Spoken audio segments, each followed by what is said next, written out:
You're back. Thank you so much for coming. This is going to be a really, really short video, and part of the reason why it's going to be a short video is because for some reason I decided to start with all my buttons this way, and it made me feel weird. I have a lot more hair, by the way. I went ahead and I put it in a braid to make it easier. So when I get tired, I can just do this. Whoop, and then, oh, like that. Easy, easy. Actually, I might like that a little bit better. I'll just hold it like this, make it a little bit more interesting. So listen. As Miranda Hart used to say, previously in my life, it occurred to me that I wanted to make a series of videos about being an INFJ in captivity, meaning quarantine, and then I dismissed it because I am an INFJ and I have been making a series of videos while in quarantine. Therefore, what was the point? It seemed very meta. But you know what? I want to. So I am doing that now here for you today. So I wanted to show you what it's like to be an introverted person who needs an equal amount of time socializing as they do by themselves in an extreme situation where they are mostly removed from society, doing a highly social, extroverted job. So that is being a marketer. I am an introvert working as a marketer while being in quarantine. So I'm an introvert in quarantine, but I'm also a marketer. What does this actually mean? What does it actually look like? What does it look like for an introvert to be a marketer, A? And what does it mean for an introvert to be a marketer who has to go and talk to people while they're stuck inside? Well, like this. Most of my time being a marketer so far is about 4 months, and what I'm doing is because of quarantine, Zoom. And at first I thought that I really loved Zoom because when I first started using it, I was teaching English to foreign students, and I had to use Zoom for my own classes because we were required to take our own classes every week. I thought that I really loved it. And then after time went on, I thought that I really hated it. And then I had to stop using it for a while. Then I took up another job, call center job. I hated that job. I never got paid for that job. And well, for that reason alone, it was terrible, but also there were long hours and I grew to miss Zoom. And then eventually we had to go back on Zoom to do classes there. So what does this all mean? Why are we coming back to this? Because Zoom, much like YouTube, it's a video. It's a window because it's live. It's a live stream every time you get on Zoom, right? It's not something that's pre-recorded in most cases. That means that you are having a very, very social, in fact, in some ways, a hyper interpersonal social exchange because you're sitting this close to each other, right? But at the same time, it's a screen. So the minute you get upset with someone, you can literally do this. And you don't have to see them anymore. But at the same time, you have all these obligations and the reasons why for yourself you cannot, by doing this and closing it, you're actually shutting the book on yourself.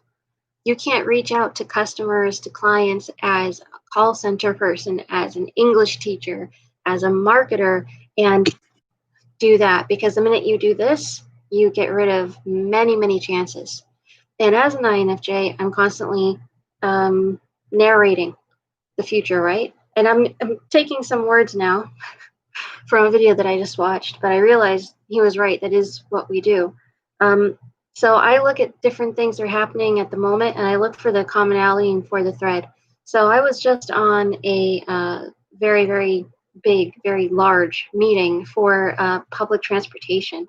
And I was marketing while I was there. I was talking to people, telling them who I am, what it is that I do. That's most of marketing is just, it's like you're a living commercial, which is much better than it sounds. And I don't know if you think it sounds bad, but it's much better than it sounds. Really, it's just like you're carrying your business card with you and reading it out loud. That's it. That's all you have to do. So in the beginning, that was the thing that I hated the most. But now it's the thing that I love the most because that's all I have to do is I get onto a Zoom call, I get onto a YouTube, I get onto a whatever, and I share what it is that I do, my name, my website, And that's it. People who are the right people, meaning people who are right now clients, and people who will introduce me to the right people, meaning the right now clients.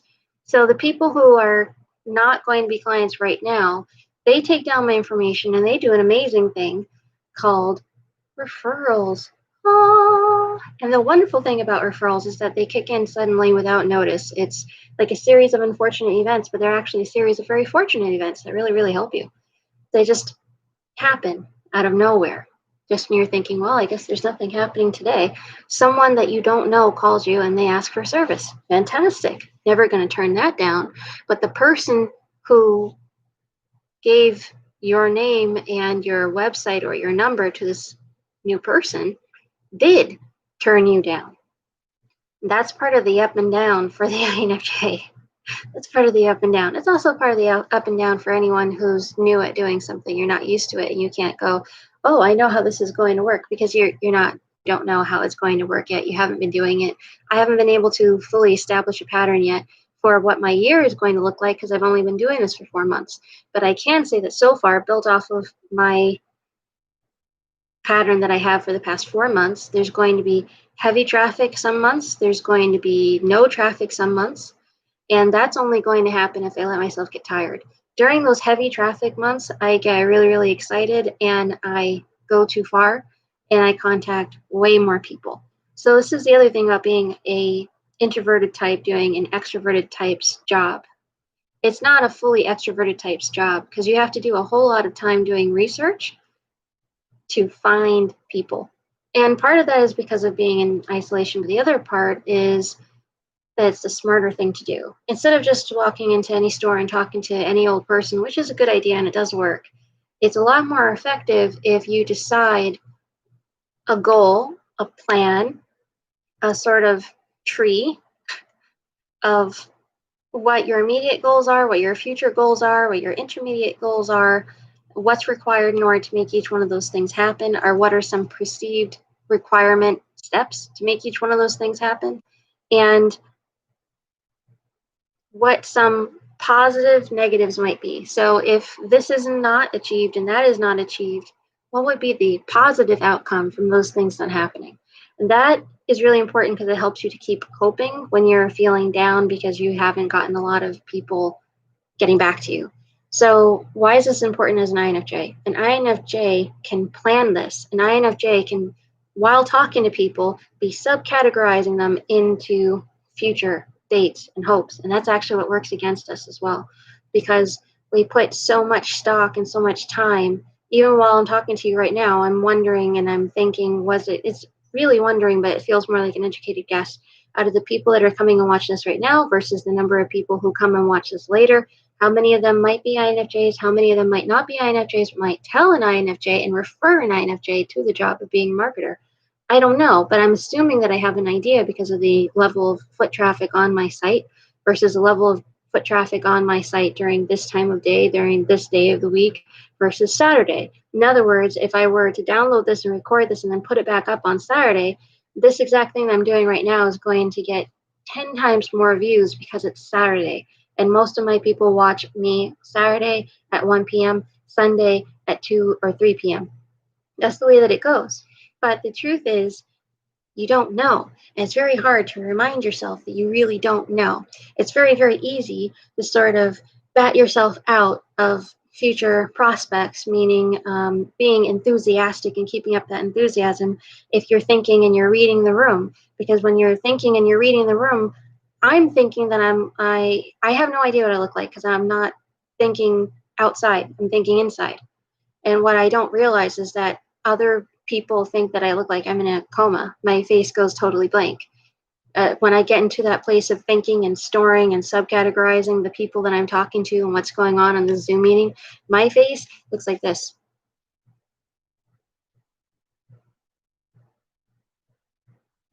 And what I didn't know is that apparently I stopped blinking as well. So I'm trying to change that. I'm trying to fix that. I'm trying to force myself to move around more. I'm trying to force myself to be more dynamic. I'm trying to force myself to change the lighting. Every so often when I'm on Zoom, I'll just turn off the picture so it's my, my stock picture. And then when I put it back on, I'm in a different room. I have my background is always real. I make sure it's always real. And here's the reason why that comes back to being an INFJ. You're thinking and you're reasoning that everyone is doing a stock background. And so in the future, when we look back on this time, we'll have a series that looks almost like yearbook cutouts or yearbook pages, where all these people will be smiling at some sort of an event, which is really just a live Zoom that's being recorded. And there'll be a series. It will look like a bunch of slots. Have you ever gone to one of those Japanese restaurants where it's done more like a cafeteria style? You go down the line and you have this big plate, a metal plate, has square shapes, round shapes for you to put different types of food, or the other people put different types of food. So it's going to look like that in the future. It's going, and that's another thing, we can be kind of, abstract with how we equate it. But we were taking this group photo on this transit page meeting, and we were all required to smile, and we were supposed to put up a background that was non-distracting. To me, someone who looks like this one moment and then suddenly is very, very distracting. And that's because suddenly a bunch of their hair gets cut off because maybe there's light reflecting off of their hair. Maybe they have gray hair or they have white hair. So suddenly now it looks like they don't exist from here on. They're blending into the background of a picture of a building or some leaves or just nothing at all. It also kind of looks like the people still do it today, but if you go to JCPenney, it's just a store in the US, and you get a family portrait, what they do is they roll down this big paper behind you. And a lot of times, I think the things that make it stand out in different millennials' minds as being a thing that you did when you were a kid or growing up is that they won't straighten out the background. So you'll actually be able to see the folds and you'll be able to see the shadowing behind the family. The family will all be dressed very similarly. They'll all have these sort of stock things happening with their face. Everyone's hair will be exactly so. You'll be able to tell that the hair can't even move, and they'll all be sitting kind of like, oh, like that or something. And it's just kind of odd, kind of awkward looking. That's the way we're all going to look back on this time and see our pictures from Zoom, because we're trying to make something that is very dynamic and individual, something that's a little bit more stock, a little bit more plain and quote unquote professional. But as an INFJ, my thought was, I'm going to do the exact opposite of that, but do something that's similar. So I moved my camera. So I was more or less in this sort of situation. So there was white and there was light, and they couldn't tell quite what was in the back, but I didn't look like everybody else. It's very, very important not to blend in with everybody else for a lot of different reasons in quote unquote real life, and then also as a marketer. So being a marketer and an INFJ at the same time isn't counterintuitive like it seems. It's actually too good of a fit, because also you can do this when you get really tired of people. Turn off the phone. And then when you have a really great idea about what you could have done or what you could have said, usually it's something that you could have said that would have helped that person be excited about an opportunity. You can do this. Turn on the phone. It's very tempting. It's actually a little bit too tempting as an INFJ because, okay, so it's 2:30. Apparently it's been 14 minutes doing this. I didn't even know that 14 minutes had gone by. I thought it had been like 8. So that's kind of what happens. You get so absorbed in planning things out and perceiving these next limbs up on the tree and what needs to be done and the next steps that need to be taken in order to climb up that ladder on the tree, and those different groups of numbers. The numbers are really people. Each person has a name and a personality, and you need to come up with a letter or a text message that's the same for everyone, because everyone needs to have the information, and you need to streamline your time, but it needs to be something that's personal, which means it needs to be something that makes that individual person excited. It really, really hones in on what an INFJ can get excited about and also obsessed with. And that's actually why it is a good thing if you're an INFJ to be a marketer, and why it is also a very tempting thing. It's like the one ring. because your entire job is to tune in to individual people, their needs, their wants, their lacks, their hurts, their joys, their highs, their lows are second nature to me now. Sorry, I went to a musical place, My Fair Lady. Anyway, the point is you have to do essentially what you do naturally anyway. But then you also have to do something else that you don't do so naturally anyway, and you have to turn it off at an exact time. And the thing is, you can't really control as well as you might think that moment, at least for me, when suddenly I'm just done. I've had it up to here with people. I don't even see it happening. It's the same as like when I'm on Zoom and I start just clear out thinking and compiling data. I'm not talking to people anymore. Someone might be talking to me, but I'm like, so the thing is, that's exactly what happens, only with a giant frowny face, like,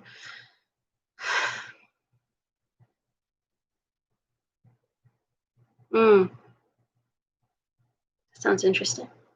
That's what happens when I get to that point when I'm done with people. And the thing is, the people on the other side read that as me being exhausted, as me being tired, because otherwise I'm fast talking, I'm exuberant, I'm blight, blah, blah, blah, blah. And that's true, I am. But the truth is that at some point, not only do I get tired, yeah, so I might be a little less yay, but I'm also not interested. Sorry, that's being an INFJ and being a marketer. So essentially, being an INFJ in quarantine means that you're all alone and you have this initial feeling of being hungry for the outside world, for light, for the light of smiles behind those smiles as a person. And then at the same time, being really, really happy you get this really quality alone time to then study almost obsessively 16 personalities and other things like that and what different people have done. So you're by yourself, but you're actually learning about people, or you're cleaning up your Japanese. Like I just signed up with Hello Talk, and 私は日本人の人たちに日本語を話しできる毎日だよ.